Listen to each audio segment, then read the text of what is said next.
Je ne sais pas si je vais pouvoir rester longtemps. J'ai vécu une matinée, j'ai fait un accident. J'ai fait un accident avec les enfants. Ils n'ont rien. Dieu merci, ils n'ont rien. C'est je. Mais ma voiture. Elle était si belle.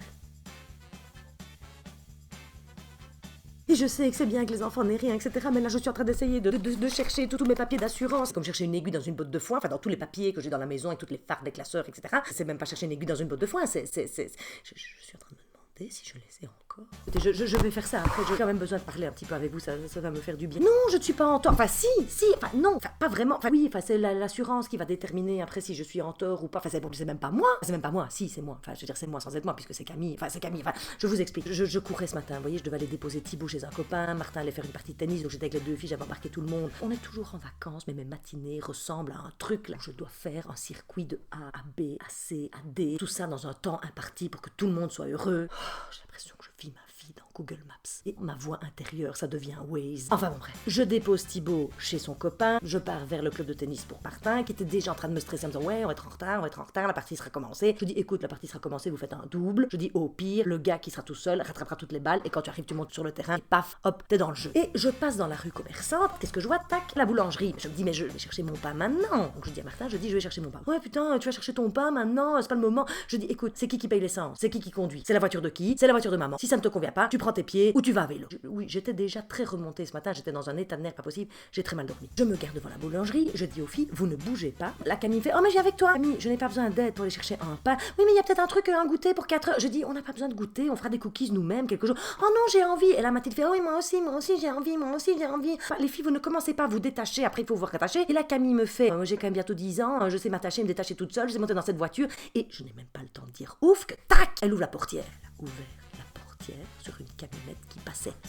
On a entendu un bruit. Eh oui, mais dites-moi, j'ai cru que Camille était emportée avec la portière. Donc la première chose que je regarde, c'est je me retourne. Camille était toujours dans la voiture, pétrifiée, pauvre chou, comme ça. C'était très violent. Cette camionnette allait très vite, beaucoup trop vite dans une rue commerçante où on est censé faire du 30 ou du 50 ou du... Je ne sais plus, je ne connais même plus mon code de la route là tellement je suis à bout de nerfs. Mathilde se met à hurler, Camille se met à pleurer, moi sors de ma voiture pour constater les dégâts. Ah, c'est-à-dire que je n'ai plus de portière. On dirait même plus une voiture, on dirait... Vous voyez les voiturettes dans les attractions, ça, où il n'y a pas de... ma voiture pourrait être achetée pour un grand 8 ou pour un train fantôme. Et donc je lui dis, tu n'as rien. Et là je vois qu'elle n'a rien et je gueule de nervosité. Ah, quand je dis qu'il ne faut pas sortir de la voiture. Là, le gars de la camionnette était arrêté un peu plus loin. Il y avait des gens qui avaient vu. Donc, tout le monde s'amassait sur les trottoirs. Je vois le gars qui sort de sa camionnette. Il n'avait pas l'air gentil. Et il se met à me gueuler. Tu ouais, mais enfin, espèce de grosse conne, qu'est-ce que tu fais avec la portière? Et moi, je le regarde, je fais, mais enfin, ne me criez pas comme ça dessus.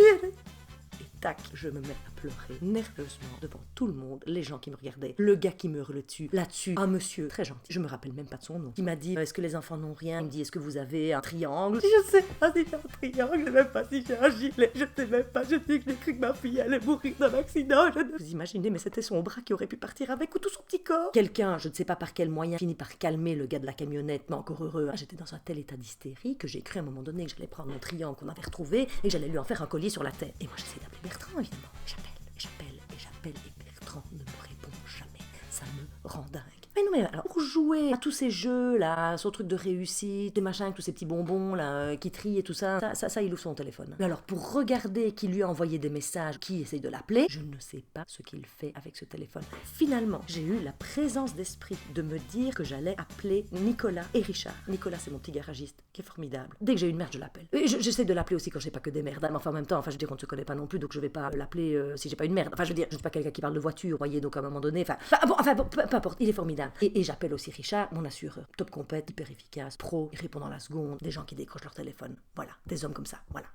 Et je regrette infiniment que Bertrand ne soit pas comme ça. Donc j'ai appelé Nicolas qui m'a dit, ok, les flics vont faire le constat, tu vas avoir une remorqueuse, ils viendront me déposer la voiture. Mais il me dit, mais tu me dis qu'il n'y a plus de portière, mais il y a plus de portière. Je dis, écoute, non. Il me dit, mais oui, mais elle est pliée. Ah, je dis non. C'est-à-dire qu'elle n'est pas pliée, c'est-à-dire que la portière n'est plus là. C'est-à-dire que toute la portière arrière est plus loin sur la rue. Il y a encore les livres de coloriage de Mathilde à l'intérieur de la portière. Ah oui, qui me dit, ah oui. laisse faire les policiers, tu respires, tu te calmes, appelle juste Richard pour l'assurance. Richard qui me dit, tu t'inquiètes pas, on va déclarer le sinistre, de toute façon, je pense que tu vas faire un constat. Je dis, je n'ai jamais fait de constat de ma vie, je ne sais même pas comment on fait un constat. J'ai jamais fait d'accident. Non, parce que je conduis super bien, moi. Enfin, je veux dire, moi, globalement, en fait, c'est les autres qui sont en danger. Moi, je trouve qu'honnêtement, franchement, c'est pas pour me jeter des fleurs, mais voilà, j'ai 42 ans, je n'ai jamais fait un seul accident de toute ma vie. Donc voilà, bon, il me rassure, super gentil, il me dit, tu me rappelles après, quand tu seras à la maison, tu regarderas dans tes documents, il me dit des trucs, je ne comprends même pas ce qu'il me dit. J'ai le même problème avec le garagiste. Il me parle, et moi je fais, ah ouais, ah oui, c'est ça, ouais, non, ouais, ah ouais, ouais, c'est bien sûr. Il me parlerait en langage des signes que je comprendrais mieux, je pense. Et alors Bertrand, évidemment, 50 minutes après, qui me rappelle et qui me dit, est-ce que tu es obligé de me harceler comme ça? C'est pas parce que je décroche pas qu'il faut me laisser 42 appels en absence. Je dis, on a eu un accident, Bertrand. Voilà. Ah, ça lui a coupé la chic. Ouais, quoi, ça va, enfin, tu veux quoi? Enfin, je veux dire, ça va aller.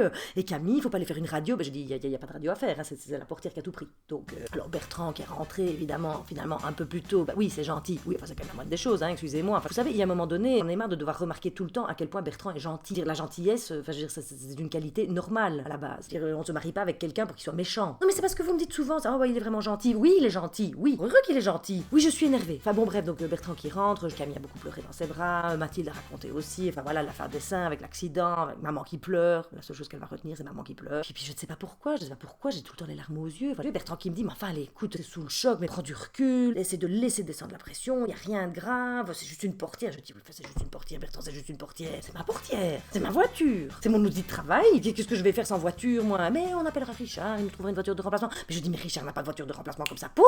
Oui, bah Nicolas. Alors, je dis, mais Nicolas non plus. Enfin, je veux dire, tu crois que les gens sortent des voitures comme ça de leur garage, comme ils veulent? Alors, Bertrand qui me dit, je vais te faire couler un bon bain, tu vas voir, ça va te faire du bien. Et tu sais quoi? Tu sais ce que tu devrais faire? Va préparer à souper comme si de rien n'était. Ça va te changer les idées. Et puis tu sais bien, quand t'es dans la cuisine, tu te sens toujours bien. Je dis, pardon, Bertrand? Bertrand, je pense qu'il s'imagine des trucs sur moi. Ça n'existe même pas. Je me sens bien dans la cuisine. Je lui dis, mais Bertrand, mais tu ris ou quoi? Oui, je vais prendre un bain. Oui, je vais me détendre. Mais soit c'est toi qui vas préparer le repas, soit tu vas chercher des pizzas.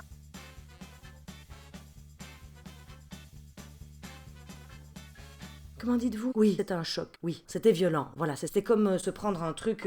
Non, mais je n'ai fait que pleurer. Là, je suis en contrôle. Vous imaginez ce que ça devient si je ne contrôle pas? Oui, là, et je dois accepter qu'il y a eu un choc et que donc, un choc, il y a des réverbérations. Oui. C'est comme quand on lance un gros caillou dans l'eau, il y a des réverbérations. Oui, je dois accepter que ça prend du temps de digérer tout ça. Oui, mais enfin, vous savez, quand je vois comme Bertrand réagit, oh ben je suis sûre que demain matin, pour lui, tout est déjà fini et les journées vont recommencer comme d'habitude. J'ai une chance de cocu. Non, j'aurais pas dû utiliser cette expression-là. Je ne sais pas pourquoi j'utilise cette expression-là. Une chance de pendu. Voilà, une chance de pendu. J'ai une chance de pendu. Non, quelle chance. Vous imaginez. Depuis tout à l'heure, moi, je suis en pensée constante pour tous les parents. Et il y en a. Ah bah oui, tant qu'ils sont toujours là, qu'ils sont en vie, on a de la chance, oui. Non mais c'est vrai, voyons le positif, tout ça permet de remettre certaines choses en place. Voilà, je pense que j'aurais peut-être pu en prendre conscience autrement, peut-être. Après, je vous avoue quand même que voilà, un rétroviseur complètement arraché m'aurait suffi. Je dirais pas besoin d'emmener toute la portière de ma voiture. Enfin bon, ça, on a de la chance. On a beaucoup de chance. Nous tous qui avons des enfants qui sont bien en bonne santé et en vie, eh ben on a déjà beaucoup de chance.